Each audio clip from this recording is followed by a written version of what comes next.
बोलबम भारतीय संस्कृति और धर्म का एक महत्वपूर्ण हिस्सा है, खासकर हिंदू धर्म में। ये शिव भक्तों द्वारा आयोजित एक धार्मिक यात्रा है, जिसमें भक्त शिवलिंग पर जल चढ़ाने के लिए गंगा नदी या अन्य पवित्र नदियों से जल भरते हैं और उसे लंबी दूरी तय करके पैदल ही शिव मंदिर तक ले जाते हैं।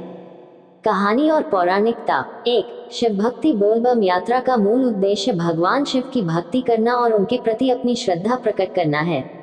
भगवान शिव को समर्पित इस यात्रा में भक्त बोल बम का नारा लगाते हुए चलते हैं, जिसका मतलब होता है शिव का जयकारा।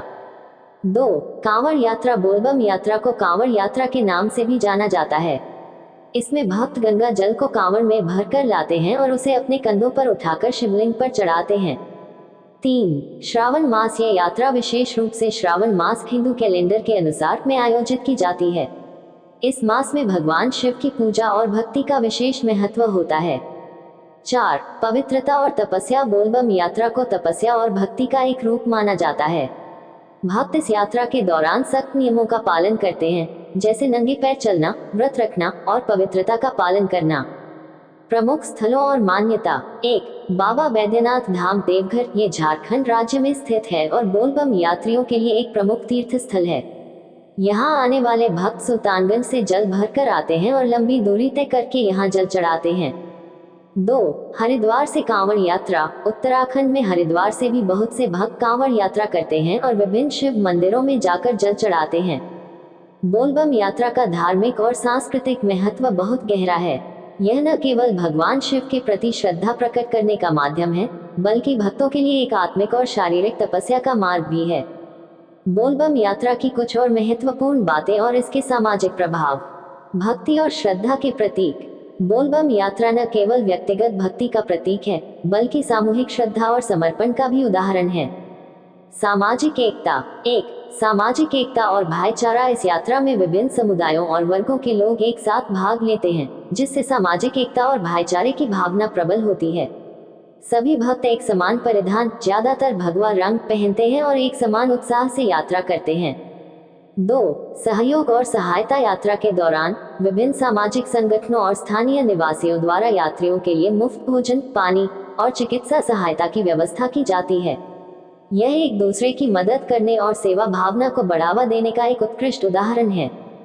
धार्मिक नियम और अनुशासन। 1, निर्जल और नंगे पैर यात्रा। कई भक्त निर्जल रहते हुए और नंगे पैर यात्रा करते हैं, जो उनके समर्पण और तपस्या का प्रमाण है। यह यात्रा आत्म अनुशासन और मानसिक दृढ़ता को भी प्रकट करती है। 2, शुद्धता और स्वच्छता। यात्रा के दौरान भक्तों को शुद्धता और स्वच्छता का विशेष ध्यान रखना होता है। वे मांस, मदिरा और अन्य नशीले पदार्थों का सेवन नहीं करते हैं और शुद्ध भोजन का ही सेवन करते हैं। सांस्कृतिक और धार्मिक गतिविधियां। 1, भजन कीर्तन और धार्मिक आयोजन। यात्रा के दौरान विभिन्न स्थानों पर भजन कीर्तन, धार्मिक प्रवचन और अन्य सांस्कृतिक कार्यक्रमों का आयोजन किया जाता है, जो भक्तों की आस्था को और भी प्रबल बनाता है।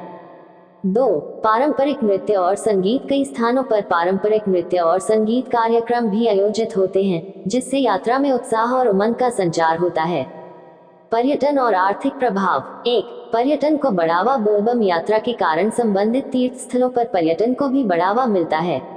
बड़ी संख्या में भक्तों और पर्यटकों के आगमन से स्थानीय अर्थव्यवस्था को भी लाभ होता है। 2, स्थानीय व्यापार। यात्रा के दौरान स्थानीय व्यापारियों को भी काफी लाभ होता है। यात्रियों की आवश्यकताओं को पूरा करने के लिए विभिन्न वस्तुओं और सेवाओं की मांग बढ़ जाती है, जिससे व्यापार को बढ़ावा मिलता है। चुनौतियां और समाधान। 1, सुरक्षा और प्रबंधन। बड़ी संख्या में भक्तों के एक साथ चलने से सुरक्षा और भीड़ प्रबंधन की चुनौतियां उत्पन्न होती हैं। इसके लिए स्थानीय प्रशासन और पुलिस को विशेष इंतजाम करने पड़ते हैं। 2, पर्यावरण संरक्षण। यात्रा के दौरान उत्पन्न होने वाले कचरे और प्रदूषण को नियंत्रित करना भी एक बड़ी चुनौती है।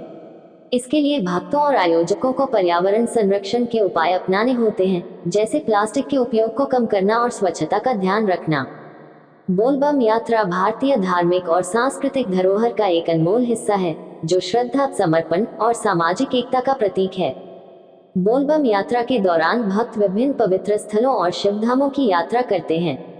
इनमें से कुछ प्रमुख धाम इस प्रकार हैं। बाबा बैद्यनाथ धाम देवघर, झारखंड। ये झारखंड राज्य के देवघर जिले में स्थित है और बोलबम यात्रियों के लिए एक प्रमुख तीर्थ स्थल है। भक्त सुल्तानगंज से गंगा जल भरकर यहाँ लाते हैं और बाबा बैद्यनाथ को अर्पित करते हैं। काशी विश्वनाथ मंदिर वाराणसी उत्तर प्रदेश। ये वाराणसी में स्थित है और हिंदू धर्म में अत्यंत पवित्र माना जाता है। यहाँ भी बोलबम यात्री कांवड़ यात्रा करते हैं और गंगा जल चढ़ाते हैं। त्र्यंबकेश्वर मंदिर नासिक महाराष्ट्र।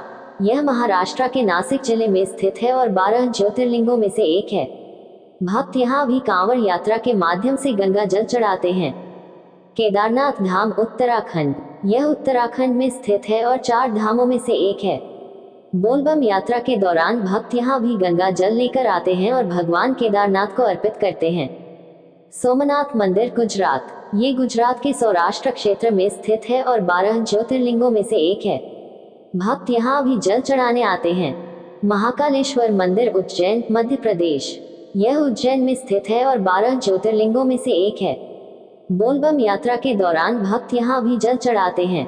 लिंगराज मंदिर भुवनेश्वर उड़ीसा। ये भुवनेश्वर में स्थित है और शिव भक्तों के लिए एक प्रमुख तीर्थ स्थल है। यहाँ भी बोलबम यात्री गंगा जल लेकर आते हैं। रामेश्वरम तमिलनाडु। ये तमिलनाडु में स्थित है और 4 धामों में से एक है। भक्त यहाँ भी जल चढ़ाने के लिए आते हैं। अन्य महत्वपूर्ण स्थल भीमाशंकर महाराष्ट्र, नागेश्वर गुजरात, ओंकारेश्वर मध्य प्रदेश, वृंदावन उत्तर प्रदेश। ये सभी स्थल भगवान शिव के प्रमुख तीर्थ स्थल हैं और बोलबम यात्रा के दौरान भक्त इन स्थलों पर जाकर जल चढ़ाते हैं। हर साल लाखों भक्त इन तीर्थ स्थलों की यात्रा करते हैं, जिससे उनकी श्रद्धा और भक्ति को प्रकट